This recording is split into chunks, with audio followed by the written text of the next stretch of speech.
Hello friends, welcome to MCQ Adda. Today we are going to discuss about physical geography.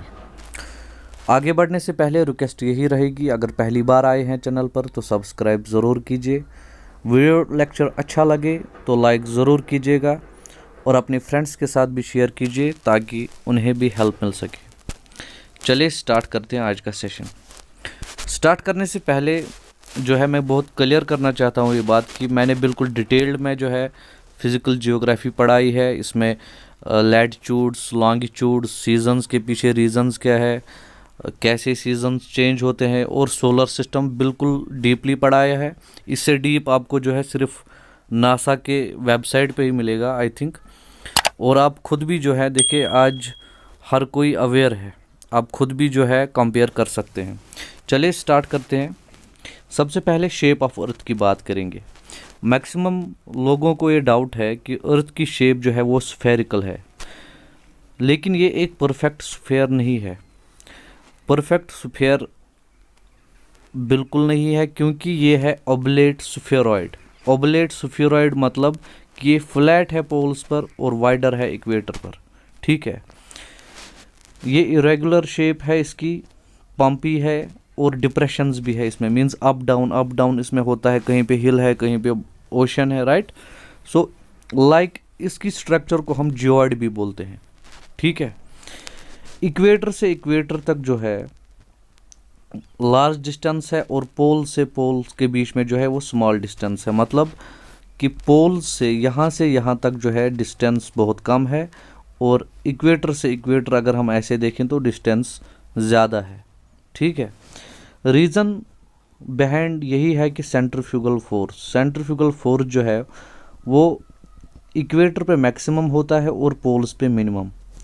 आप इसको एक example से समझ सकते हैं कि अगर आपने वो झूला देखा होगा जो कि बच्चों के लिए होता है पार्क में ऐसे लगा हुआ और बीच में उसके पोल होता है, वो इसी के गोल गोल घूमता है।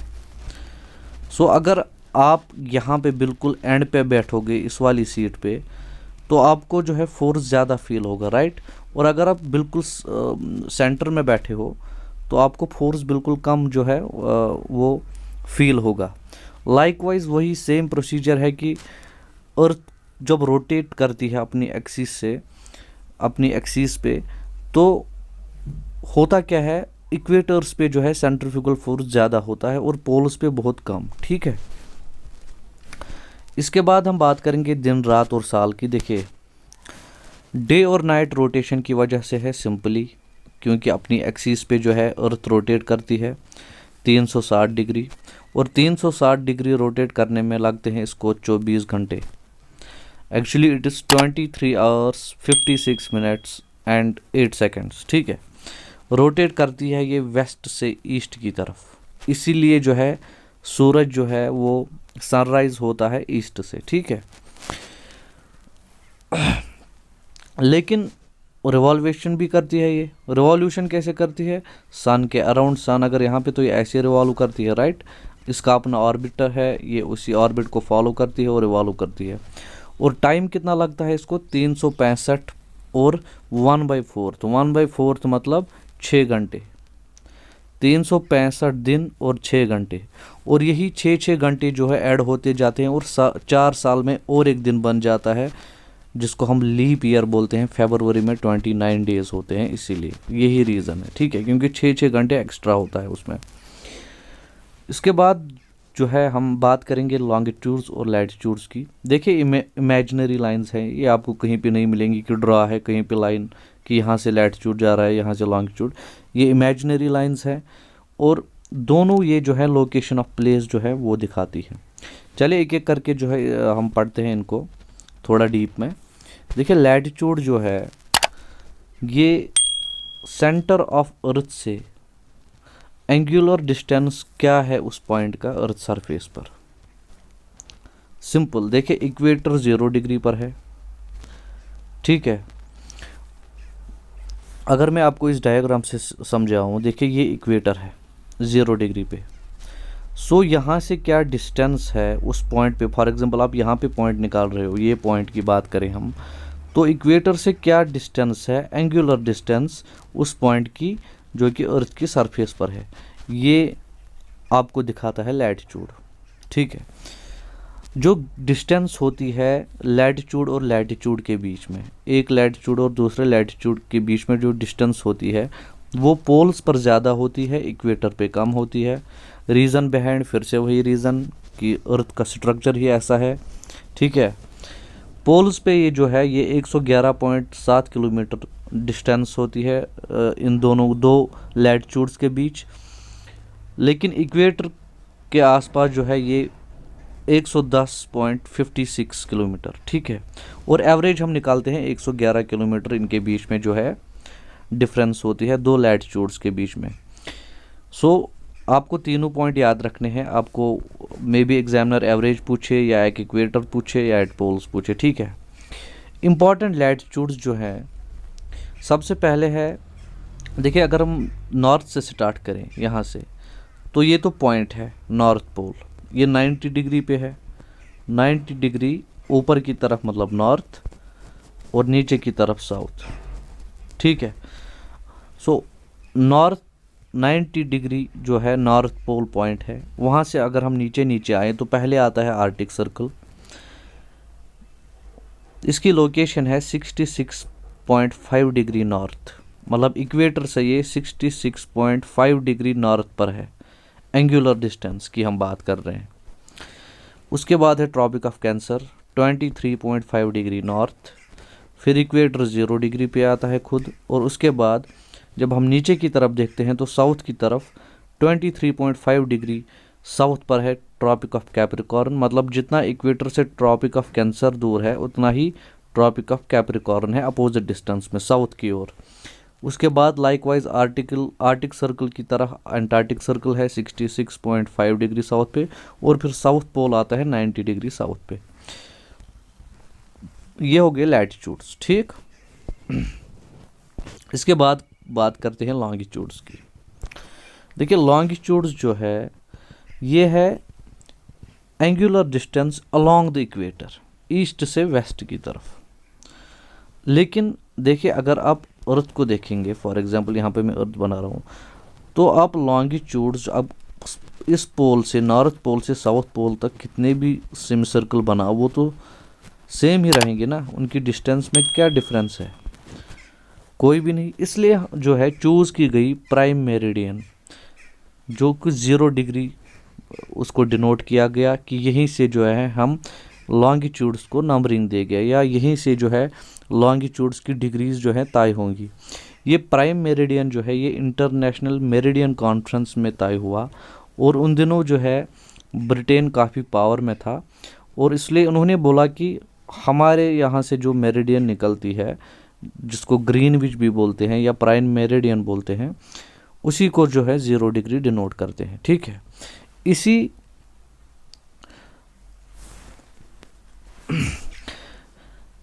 प्राइम मेरिडियन को जो है 0 डिग्री से यहीं से 180 डिग्री हम ईस्ट भी जाते हैं और 180 डिग्री वेस्ट भी जाते हैं। ठीक है, ये सेमी सर्कल्स है, मैंने आपको बोला पोल्स और पोल्स के बीच में नॉर्थ से साउथ तक। ठीक है, देखिए इक्वेटर जो है, वेट अ सेकेंड,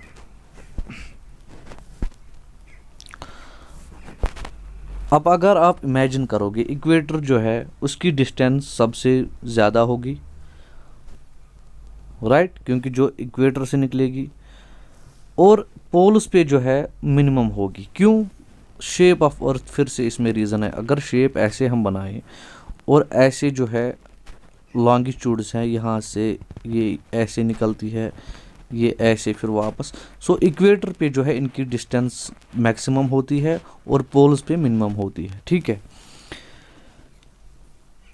और इन्हीं सीरीज ऑफ सेमी सर्कल्स को मेरिडियंस भी बोलते हैं।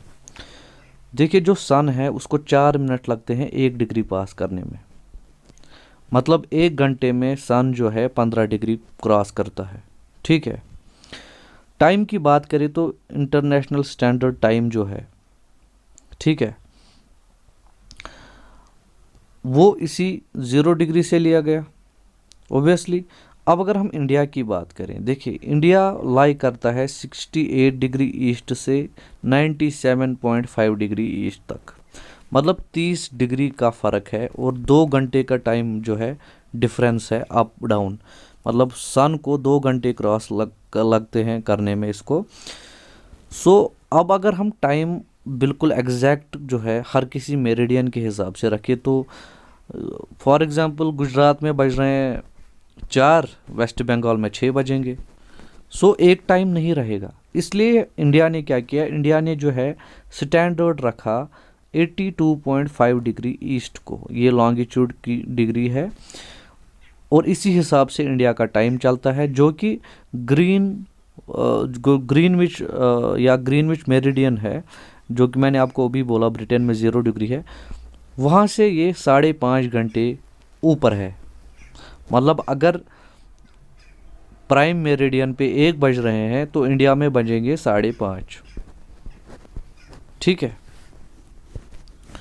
चलिए सीजन्स की बात करते हैं। देखिए सीजन्स 4 होते हैं, इनको डिस्कस नहीं करना है, स्प्रिंग, विंटर, समर और ऑटम। हमें इनके डेट्स पे नहीं जाना, ये वेदर का जो है लेक्चर नहीं है। 2 चीज़ें आपने याद रखनी है। सीज़न को समझाने से पहले मैं 2 चीज़ें आपके साथ क्लियर करना चाहता हूँ। एक, जब अर्थ सबसे दूर होती है सन से तो उसको हम बोलते हैं एपीहीलियन, और एपीहीलियन होता है 4 जुलाई को। ठीक, जब अर्थ क्लोजेस्ट होती है सन को उस टाइम हम बोलते हैं पेरिहीलियन। पेरिहीलियन होता है 3 जनवरी को। अब देखिए 3 जनवरी पेरिहीलियन सबसे क्लोज होता है अर्थ सन के साथ, लेकिन 3 जैन जो अगर हम देखें, चले जम्मू कश्मीर की ही बात करें, यहाँ तो विंटर होता है। अगर रेवोल्यूशन ही सीजन्स के पीछे होता तो यहाँ तो समर होना चाहिए। दूसरा पॉइंट, दोनों हेमिस्फीयर्स में चाहे साउथ हो चाहे नॉर्थ हेमिस्फीयर है, सीज़न तो एक जैसा होना चाहिए। मतलब जब सन क्लोज है तो समर चल रहा है पूरी दुनिया में, जब सन दूर है तो विंटर चल रहा है, लेकिन ऐसा नहीं है। इसलिए रेवोल्यूशन ऑफ अर्थ का कोई भी रोल नहीं है सीजन्स में। ठीक है, मैंने बहुत सारे कंटेंट को देखा है यूट्यूब पे कि रेवोल्यूशन ऑफ अर्थ उन्होंने पढ़ाया है, लेकिन रेवोल्यूशन ऑफ अर्थ का कोई रोल नहीं है इसमें। चलिए रीज़न के बारे में पढ़ते हैं। रीज़न है अर्थ का टिल्ट होना। जो अर्थ टिल्ट है अराउंड ऑर्बिटल प्लेन 23.5 डिग्री ये टिल्टेड है। आपको पता है कि अगर ये ऐसे है, राइट, ऐसे अर्थ है, सो ये टिल्टेड है कितनी, 23.5 डिग्री। यही टिल्टनेस जो है, यही रीज़न है कि यहाँ पे सीजन्स चेंज कैसे होते हैं। यही रीज़न है कि दिन बड़े क्यों हो रहे हैं और दिन छोटे क्यों हो रहे हैं। ठीक है, चले इसको जो है मैं समझाता हूँ अच्छे से। अच्छा, इससे पहले मैं और एक पॉइंट क्लियर करना चाहूँगा कि ये अर्थ टिल्टेड क्यों है, ये पलटी हुई क्यों है इतनी। देखिए क्या हुआ था कि माना जाता है कि अर्थ और एक मार्स के साइज़ का प्लैनेट जो है वो आपस में टकराए थे, और उसी टकराव में जो है अर्थ जो है थोड़ी टिल्टेड हो गई, और जो फिर उसका जो निकला जो मतलब क्योंकि एक तो अर्थ भी जो है वो भी डिस्ट्रॉय हुई, उसके भी टुकड़े हो गए, और जो वो दूसरा था मार्स जैसा प्लैनेट उसके भी, फिर जब वो डेस्ट वेस्ट जो है जो जब वो घूमते गए क्योंकि सन देखिए सब कुछ ग्रेविटी पे डिपेंड करता है, फिर वो मिक्स अप हो गए और उनसे बनी मून। ये बोलती है वो कि यही रीज़न है कि ये टिल्टेड क्यों है, और मून का जो होना भी है ये भी इसी से बोला जाता है। ठीक है, देखिए जब अर्थ टिल्टेड है, अब समझिए यहाँ से थोड़ा सा ध्यान चाहिए मुझे आपका। जब अर्थ टिल्टेड है मतलब अर्थ है ऐसे, ठीक, और सन है यहाँ पे, फॉर एग्जांपल यहाँ पे सन है। अब अर्थ टिल्टेड, अगर रोशनी पड़ हम देखेंगे तो रोशनी कैसे पड़ रही है, रोशनी तो ऐसे पड़ रही है ना, इस साइड को, राइट, समझ में आया। और सन जो है, सन साल में 2 बार होता है ट्रॉपिक्स पे और 2 बार होता है इक्वेटर पे।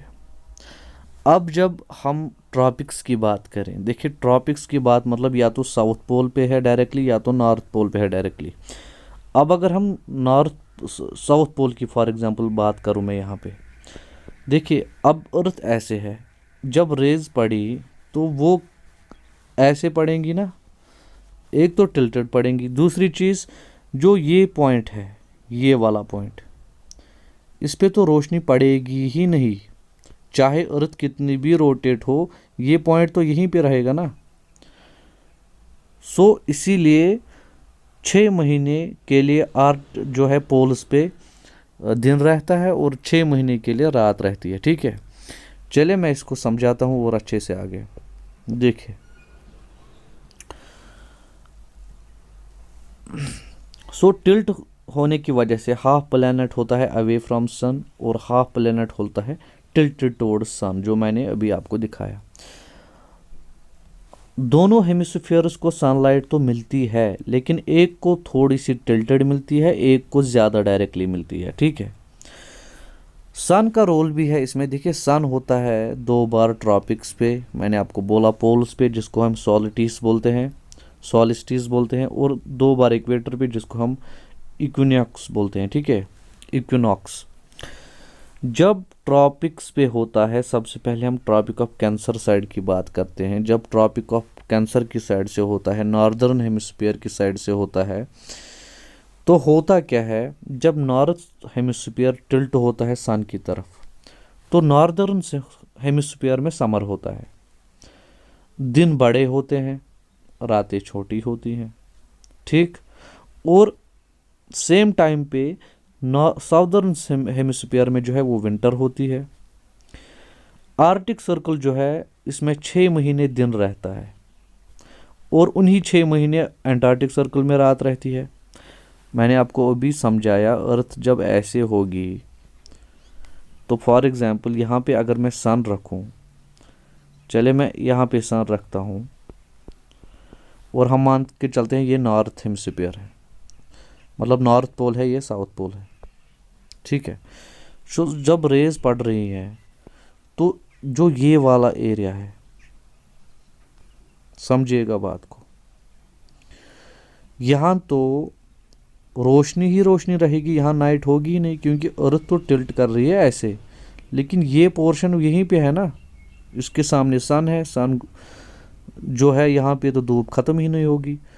सो इसीलिए आर्टिक सर्कल जो है जब नॉर्दर्न साइड में होता है, नॉर्दर्न हेमिस्फीयर साइड होता है, जो सन मतलब टिल्टेड होता है नॉर्दर्न हेमिस्फीयर टुवर्ड सन, तो आर्टिक सर्कल में 6 महीने दिन होता है और एंटार्क्टिक सर्कल में 6 महीने रात होती है, ठीक है।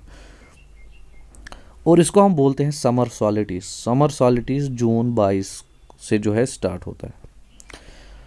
और साउदर्न हेमिस्फीयर जब टिल्टेड होता है टुवर्ड सन तो उसको उल्टा होता है, मतलब साउदर्न हेमिस्फीयर में समर होता है, दिन बड़े होते हैं, रात छोटी होती है।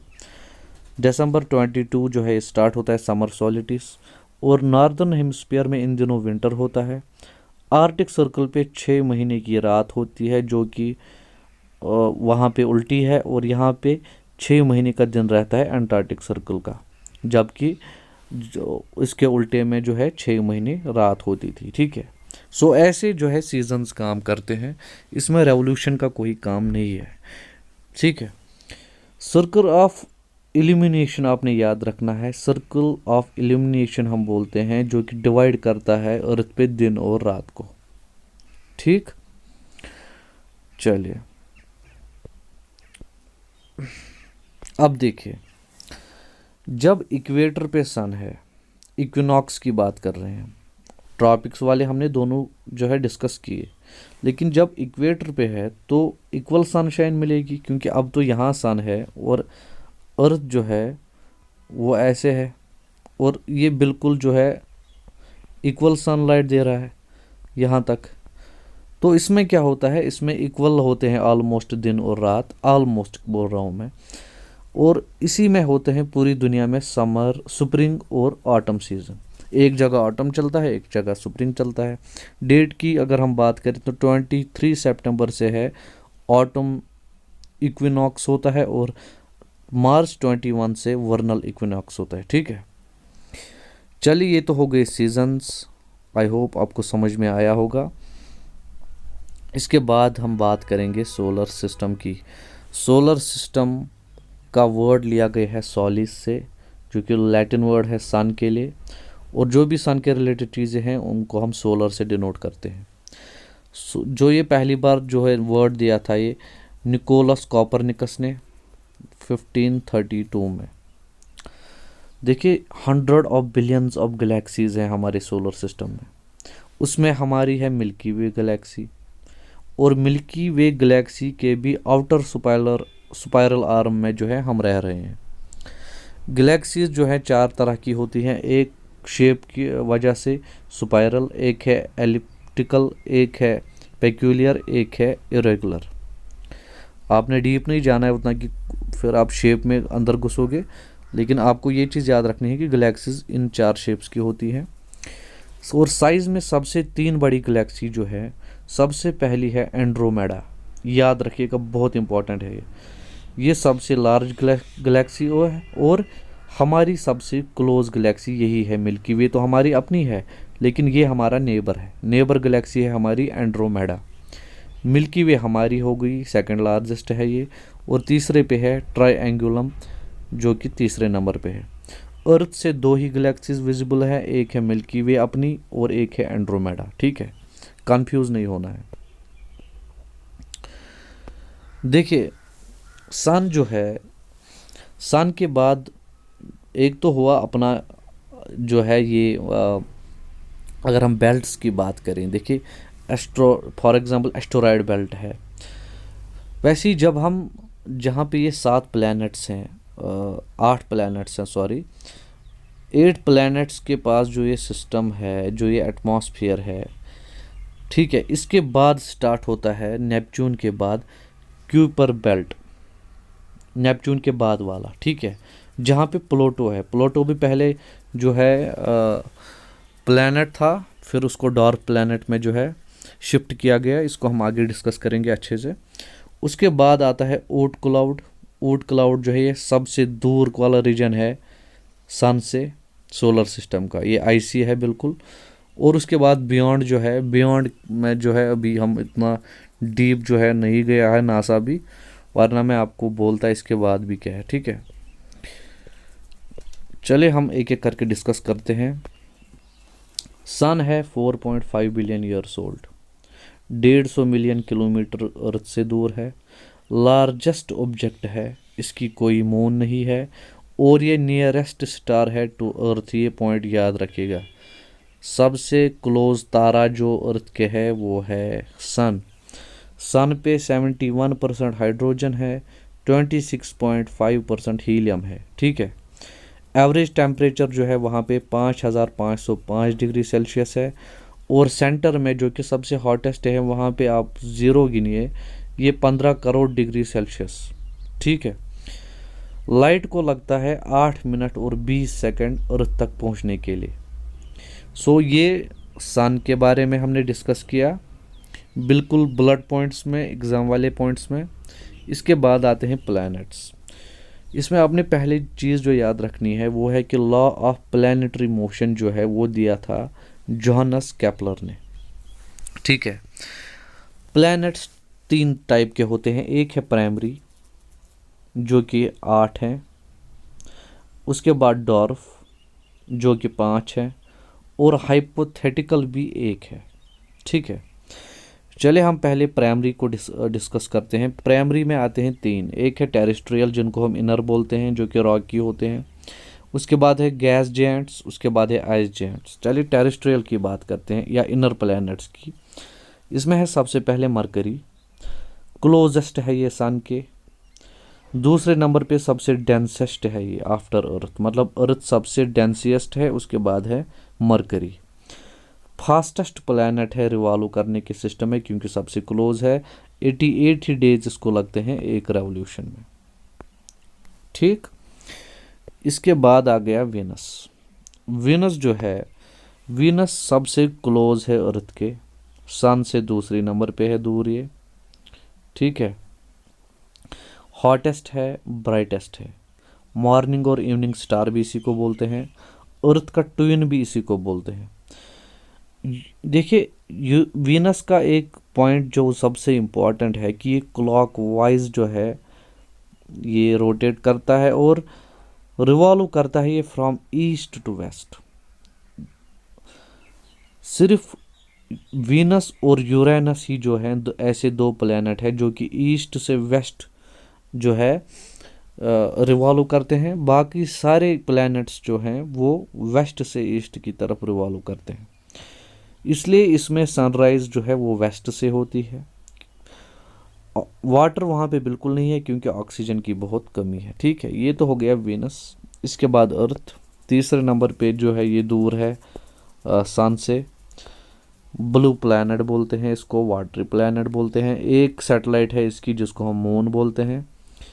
सबसे लार्जेस्ट और डेंसिएस्ट है ये किस में? टेरेस्ट्रियल प्लैनेट्स में। जो कि टेरेस्ट्रियल प्लैनेट्स हैं 4, उनमें सबसे बड़ी है ये और डेंसिएस्ट है। ठीक,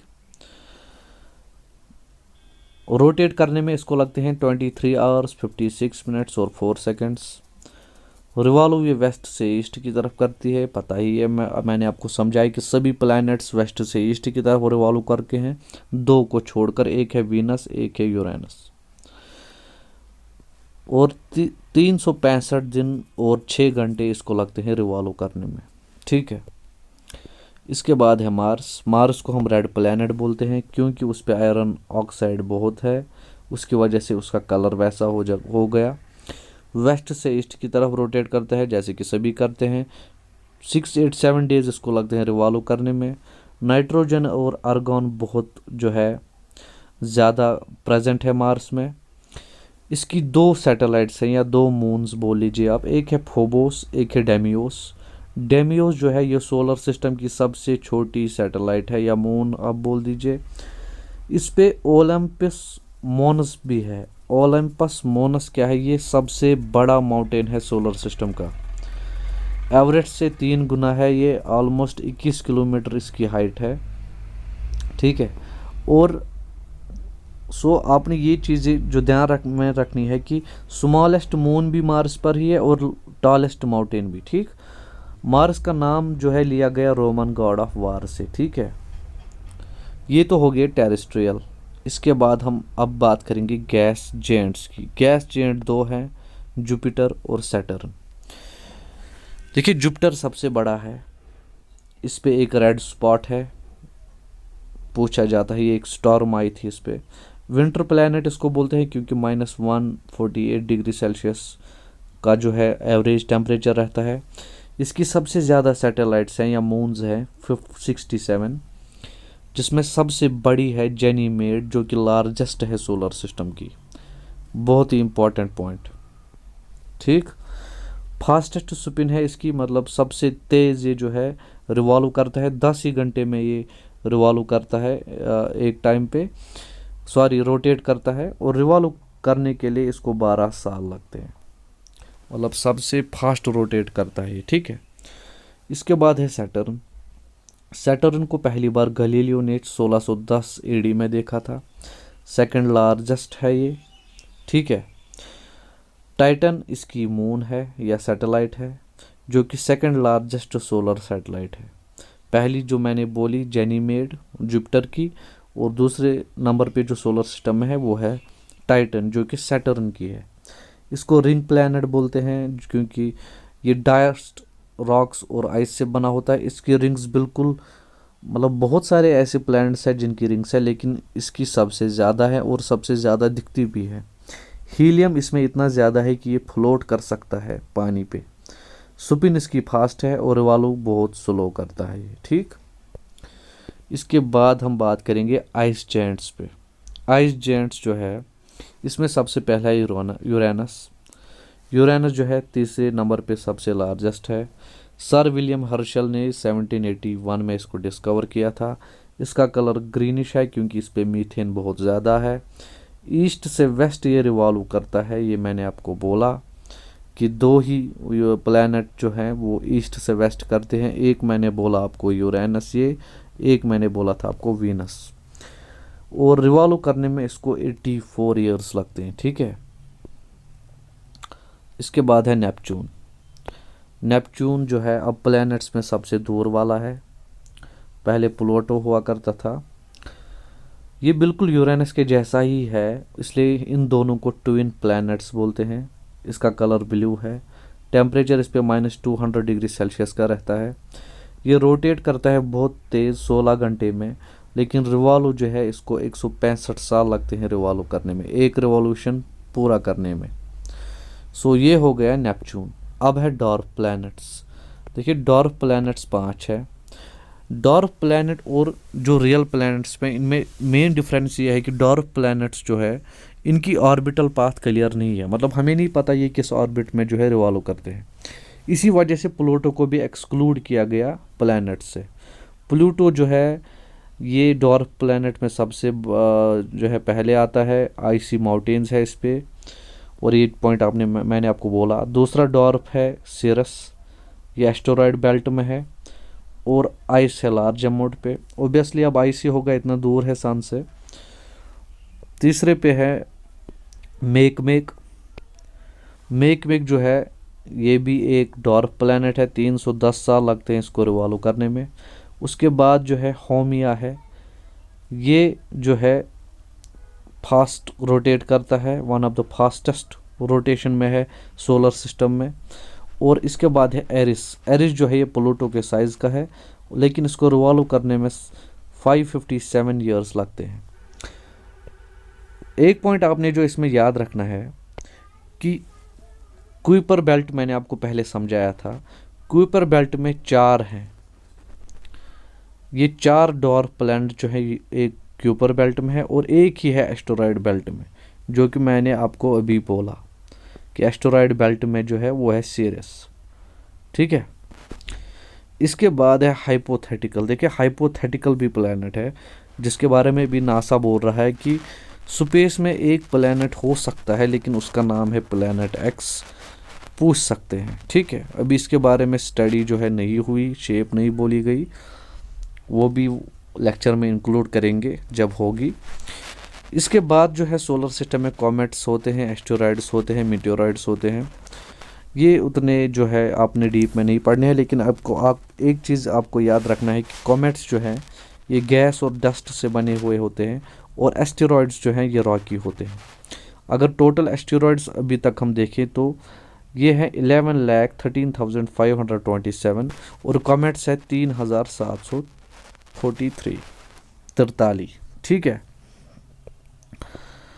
so this was all about solar system, latitudes, longitudes, seasons. ठीक है। इससे बाहर जो है कुछ भी नहीं है। चाहे आप JKSSB के लिए जाइए, आप JKPSC के लिए जाइए, आप किसी भी एग्ज़ामिनेशन के लिए जाइए, इससे बाहर जो है आपको पढ़ने की ज़रूरत नहीं है। और अगर आप पढ़ना भी चाहते हैं तो आप नासा की वेबसाइट जो है वो विज़िट कर सकते हैं। सो लास्ट में रिक्वेस्ट फिर से यही रहेगी, चैनल पर पहली बार आए हैं तो सब्सक्राइब ज़रूर कीजिएगा। वीडियो लेक्चर अच्छा लगा हो, कुछ सीखने को मिला हो तो लाइक ज़रूर कीजिए, हमें इससे मोटिवेशन मिलती है। और अपने फ्रेंड्स के साथ भी जो है शेयर कीजिए ताकि उन्हें भी हेल्प मिल सके। चले, थैंक यू वेरी मच।